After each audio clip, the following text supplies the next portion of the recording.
The Definitive 50, with your host, Noobs. No game on the Super Nintendo is as dark, atmospheric, foreboding, or lonely as Super Metroid. When this title was released April 18, 1994, it introduced gamers to a fusion of the challenging gameplay of its NES and Game Boy predecessors with the awesome sound and graphical capabilities of the SNES, providing a uniquely powerful gaming experience. Super Metroid takes 4th place on the list of Definitive 50 SNES games. It is now available on the Wii's Virtual Console service.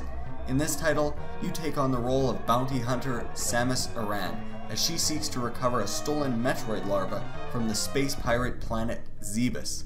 Past some initial exposition, there's little in the way of direct storytelling, but that doesn't stop the game from being deeply evocative. The dark caves of Zebes, the chilling, grotesque alien creatures which dwell there, and the haunting musical score which overlays the whole experience come together to provide a sense of loneliness for the protagonist and leave the player sharing in her despair.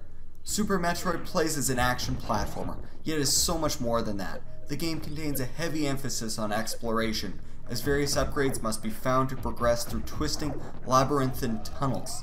Sure, you run, gun, and hop, but the explorative elements further the atmosphere instilled by the game's visual and auditory elements to form a dreary, cohesive whole.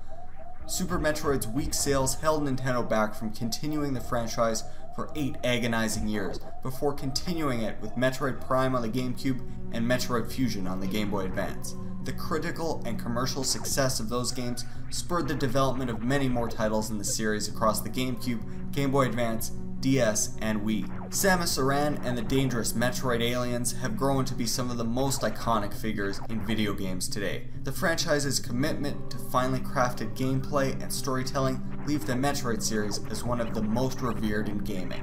Check back next week for entry number 3 on the Definitive 50 SNES games.